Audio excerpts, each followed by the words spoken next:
আপনি বিএনপি নির্বাচনী অফিসে কল করেছেন, আপনাকে কিভাবে সহায়তা করতে পারি? এবার আমাদের নির্বাচন স্টিয়ারিং কমিটির সদস্য সচিব রিজভী ভাই প্রথম কলটি করবেন কল সেন্টারে 16543 নাম্বারে।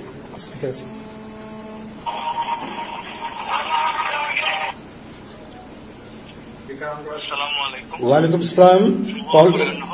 আচ্ছা, কল সেন্টার থেকে বলছেন না? 16543। জি, আপনি বিএনপি নির্বাচনী অফিসে কল করেছেন, আপনাকে কিভাবে সহায়তা করতে পারি? আমি পরবর্তীতে যে কোনো বিষয়, বিশেষ করে তৃণমূলে বা যে কোনো ভোট কেন্দ্র বা ভোট কেন্দ্রের আশেপাশে যদি কোনো সমস্যা বা কিছু হয় বা তার আগে যদি নির্বাচন সংক্রান্ত কোনো কিছু হয়, এটি তো আমি আপনাদেরকে জানাতে পারবো। জি, আমরা সর্বদা আপনাদের সেবায় নিয়োজিত আছি।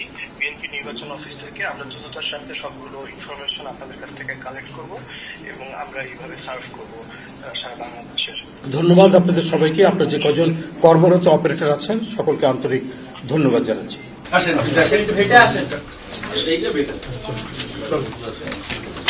আমরা আসলে এখানে 6 জন এজেন্ট থাকবেন, 24 ঘন্টা আমরা আস্তে আস্তে সার্ভ দিব। এখন সকাল 10টা থেকে রাত 10টা পর্যন্ত থাকবে।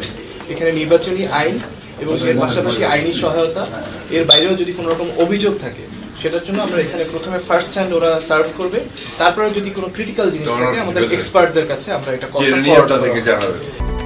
Japan Bangladesh joint venture company JBS holdings limited. এবং এটা আমাদের সহজলভ্য হবে যে সারা বাংলাদেশের মানুষ যেন সহজভাবে সব ধরনের ইনফরমেশন পায় এবং এটার মাধ্যমে সার্ভিসটা ঠিকমতো নিতে পারে।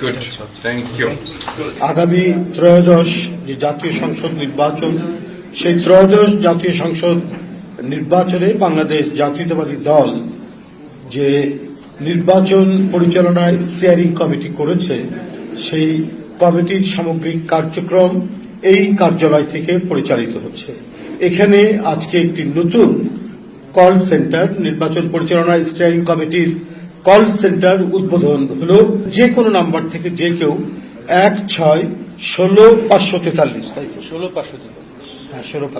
16-543 যে নাম্বারটি বললাম, এই নাম্বারে রিং করে স্থানীয় পর্যায়ে, এটা সারা দেশের জন্য, যে কোনো তৃণমূল পর্যায়ে নির্বাচন সংক্রান্ত কোনো সমস্যা, কোনো অভিযোগ, কোনো প্রশ্ন যদি থাকে, সেখানকার স্থানীয় আমাদের কোনো এজেন্ট বা নির্বাচনী প্রতিনিধি যারা থাকবেন, তারা এই নাম্বারে কল করে তারা তাদের সেখানে উত্থাপিত যে কোনো সমস্যা, তাদের ওখানে সংঘটিত যে কোনো সমস্যা সেখানে কল করে জানাবেন।